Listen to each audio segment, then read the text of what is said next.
અમદાવાદમાં જે ક્ષત્રિય સંમેલનનું મંચ ભેગું થયું હતું હજી એમાં પીટી જાડેજા દેખાણા નહીં, એટલે મેં કીધું પૂછી લઉં એમ.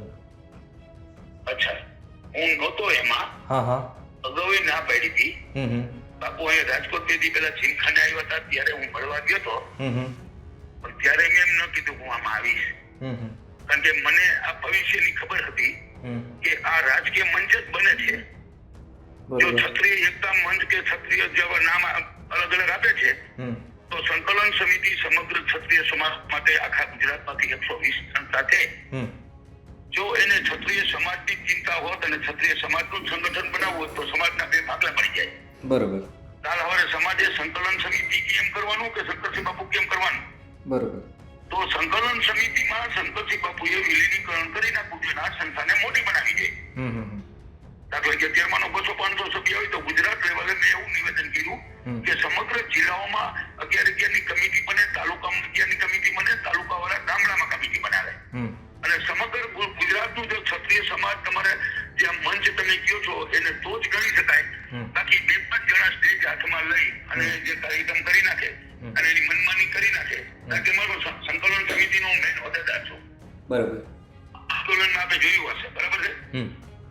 એ આંદોલનની અંદર પણ જે તે વખતે મેં એવું કીધું હતું કે સમાજની અંદર સંકલન સમિતિ સમાજે જે ભરોસો અને વિશ્વાસ મૂક્યો છે એટલે એવો વિશ્વાસ મૂક્યો કે ક્ષત્રિય સમાજ એટલે સંકલન સમિતિ ને સંકલન સમિતિ એટલે ક્ષત્રિય સમાજ. બરોબર. આમાં 120 સંસ્થા છે અને જે 14 મેઇન કોર કમિટી ગણાય ને એમાંથી 10 તો સંકલન સમિતિમાં થતા ક્ષત્રિય સમાજના વિરોધમાં હોય ને એવા જ કાર્ય કરે છે જેમ અત્યારે કરી રહ્યા છે. બરોબર. એટલે તમે જો સમગ્ર ગુજરાતની અંદર 80 લાખ ક્ષત્રિયો ઓરિજિનલ છે. અને ક્ષત્રિયની માનો કે સંસ્થા ભલે બીજી હું કહું છું બને તો તમામ સમાજે એને ભેગા લીધા છે. તમામ સમાજને ભેગા લીધાનો મતલબ એવો કે ભાઈ રાજકારણની જ વાત આવી અને રાજકીય રીતે નવો પક્ષ બનાવો, ભલે જાહેરાત ન કરી હોય તો હું એમ કહું છું કે બધાને તમે લ્યો ક્ષત્રિયની વ્યાખ્યામાં આવતા, બરાબર છે? કારડિયા રજપૂત હોય, કાઠી હોય, હાથી હોય, મૈયા હોય, ઠાકોર હોય, બરાબર છે? સાબરકાંઠા, બનાસકાંઠા તો 2-2.5 કરોડ ક્ષત્રિયો થાય છે. તો જબરજસ્ત પાર્ટી બની શકે. પણ આમને નામ આપ્યું છે માત્ર ક્ષત્રિય સમાજનો અને બીજું સંગઠન પાછું. તો બીજું સંગઠન શા માટે? એમાં સંકલન સમિતિની સાથે કેમ હોય? બરોબર. તો બાપુ અહીંયા આ જે બાપુ આ કાર્યક્રમ હતો એમાં એવું કીધું હતું કે આ રાજપૂત મંચ નથી, આ ક્ષત્રિય મંચ છે, એટલે બધા લોકો. અને એમાં તો કારડિયા રાજપૂતની પણ વાત કરી હતી કે આવશે, કાઠી દરબારોની પણ વાત કરી હતી કે કાઠી દરબારવાળા અમારાથી દૂર થઈ ગયા છે તો એને પણ અમારે જોડવા છે. આ તો હું કહું છું ને કે જોડવા છે તો તમે એક સંમેલન એવું બનાવો. આમાં તો 2000 ખુરશી મૂકી હતી, એમાં ખાલી હતી. તો 2-2.5 કરોડ ક્ષત્રિયો, કાઠી સમાજ, રાજપૂત સમાજ, કારડિયા રાજપૂત સમાજ બધા ભેગા કરો ને 2.5 કરોડ થાય છે. તો 2.5 કરોડમાં 1% આવે તો 25,000 માં આવે. બરોબર. બરાબર. એની બદલે 2000 ખુરશીમાં ખાલી ખુરશી હતી. એટલે એક સમાજે મારી દ્રષ્ટિએ નથી સ્વીકાર્યું અને કા સંખ્યા હોવી જોઈએ. જો સૌરાષ્ટ્રની અંદર 11 જિલ્લામાંથી બરાબર છે 100 જણા ખાલી નથી. 100 એક જિલ્લામાંથી 5-5 જણા ગયા હોય તો 33 જિલ્લા છે. બરોબર. એટલે સૌરાષ્ટ્રમાંથી તો ટૂંકમાં જે તે વખતે મેં મીડિયાને આપ્યું હતું ચેનલમાં 5 દિવસ પહેલા કે અમારા ક્ષત્રિય સમાજના 11 જિલ્લાઓને તો ખબર નથી કે આ સંમેલન શું, આ શેના માટે છે, શા માટે છે. બીજી એવી કોઈ સ્પષ્ટતા કરવામાં નથી આવી કે ભાઈ રાજકીય આ રાજકીય છે તો તમે સમજી શકો. ના એટલે પણ આ મંચની તો બાપુ વાત એવી રીતના છે કે અમારે રાજકીય નથી કરવું, અમારે સમાજ આગળ આવે એટલા માટે કરવું છે. આ તો એ જ વાત કરું છું. તો આમાં રાજકીય તો થઈ જ ગયું ઓટોમેટિક. સમાજની વાત આવે તો જો દરેક સમાજ પોતપોતાના કામ કરે જ છે. રાજપૂત સમાજમાં આવી 500 સંસ્થા છે, પોતપોતાના તાલુકા લેવલથી જિલ્લા લેવલે કામ કરે જ છે. એમ દરેક સમાજ દાખલી છે. પટેલ હોય, કોળી સમાજ હોય, ઠાકોર સમાજ હોય, બરાબર છે? 18 જ્ઞાતિ હોય તો પોતપોતાના સમાજના કામ તો બધા કરે જ છે ને. બાપુ રમજુભા અને કરણસિંહ બાપુ પણ નતા જોડાયા, એટલે તમારી વાતચીત થઈ હતી કે શા માટે નતા જોડાયા? ના, મારી વાત એવી જ થઈ હતી ખાલી કે ભાઈ જો તમારે જોડાવવું હોય તો પહેલા તો સંકલન સમિતિ એટલે સમાજને વિશ્વાસમાં લેવું પડે. પછી સમાજનું સોશિયલ મીડિયા દ્વારા બધીનું સમર્થન લેવું પડે. બરોબર. કે ભાઈ કરવું જોઈએ કે ના કરવું જોઈએ. પછી આ લોકોએ નથી સંકલન સમિતિએ કમિટીને બોલાવી, નથી કોઈ સંસ્થાને બોલાવી, નથી કોઈ મીટિંગ કરી કે નથી આ આયોજન એમ કે છે કે તાત્કાલિક કીધું. તાત્કાલિક નહીં, આની તૈયારી 2 મહિનાથી ચાલતી હતી. હા, તો પણ કાંઈ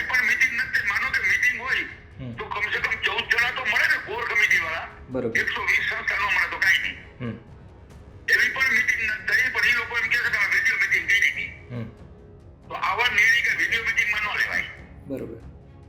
હા, એટલે હું નહોતો ગયો એટલા માટે. હમ હું વિરોધ નથી. જો બાપુ છે ને એ મારા, હું એનો ફ્રેન્ડ પણ છું, ચાહક પણ છું. હમ બાપુ એ રાજકોટ આવ્યા તે મળવા હોત ગયો તો હમ ઘણા બધાને એમ થતું હતું પેટી જયારે કાં ગયા, હમ પણ તો વ્યક્તિગત ગયો હતો. હમ સામાજિક રીતે રાજકીય રીતે નહોતો ગયો. હું રાજકીય માણસ છું ને, આપ જાણો છો. બરોબર. બાપુ તમને ઇન્વિટેશન હતું કે નહોતું? હે? ઇન્વિટેશન તમને હતું કે નહીં? ના, નહોતું. પર્સનલી નહોતું. હમ આમ સમાજને આવવાનું એવી રીતે હતું એમ. બરોબર. બીજું સંકલન સમિતિએ કીધું અને પર્સનલી નથી કીધું. હમ એટલે હું તો આખો બોલો છું, એટલે અહીંયા બોલવાનો જોવો એટલે મને એમ ન આપે. હમ અને આવે તો મને બોલવા તો દેવો જ પડે, બેહાડવો પડે ઉપાર. બરોબર. કારણ કે રાજવીઓ છે, રાજવીઓનો વિરોધ નથી કરતો, પણ આંદોલન વખતે એક પણ રાજકીય માણસ નહીં, પણ રાજવીઓ 5% બાદ કરતા કોઈ આંદોલનમાં સાથે નહોતા, ક્ષત્રિય સમાજ સાથે. બરોબર. રાજે હું તમને કહું, મહારાજાને બોલાય ને પેલા યુવરાજને બોલાવ્યો હોત ને તો દૂધનું દૂધ ને પાણીનું પાણી થઈ જાત. કે કુસુમ કુમારજીના વંશજો કોણ કહેવાય, ઈ એનામાં પાણી છે. આપણે આંદોલન વખતે એના મુદ્દા બે ત્રણ સાંભળ્યા હશે. બરોબર. પણ બાપુ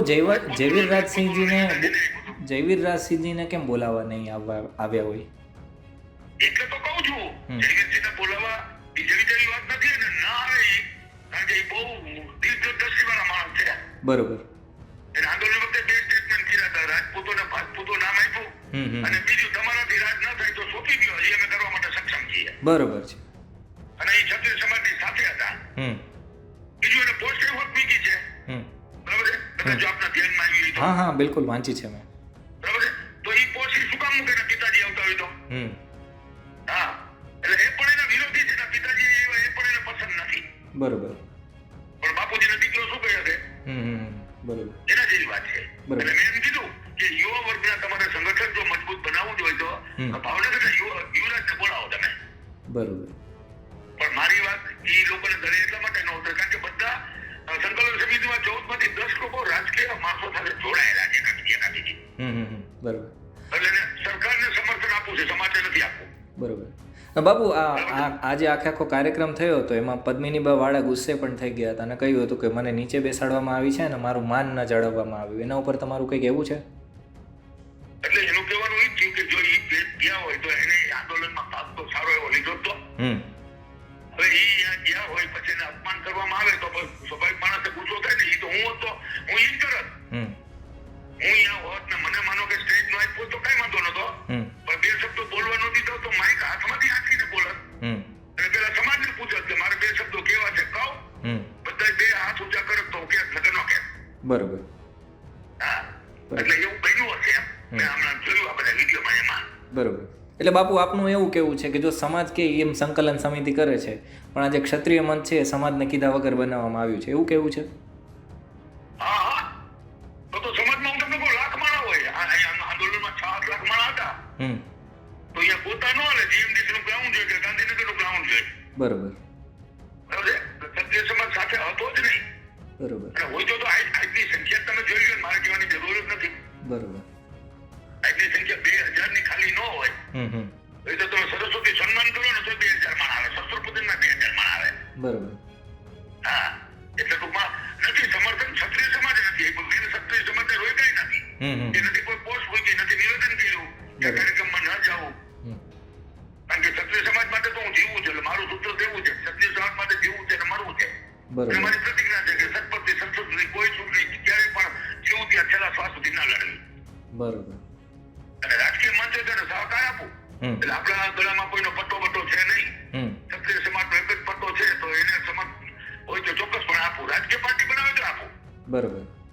રાજકીય પાર્ટી બનાવવા માટે તમામને વિશ્વાસમાં લેવા પડે અને પછી વિચાર ગોષ્ઠી કરવી પડે કે આપણે આ રીતે કરવા જઈ રહ્યા છીએ. ખાલી ક્ષત્રિય સમાજ ના હાલે. 18 વર્ષને સાથે રાખી અને પાર્ટી તો તમને ખબર છે ભૂતકાળમાં સક્સેસ નથી ગઈ. અને બાપુ એકવાર મુખ્યમંત્રી 1 વર્ષ માટે હતા, એ પોતાના બળે પોતાની તાકાતથી સોંપડે એ કઈ ભાંગફોડ કરીને ગયા છે. એટલે સરકાર પણ કોઈ ક્ષત્રિય સમાજને સમર્થન જ નથી આપતા ને ન્યાય નથી આપતા. નાગપંચ જે માગણી કરી કે કૃષકોમાંથી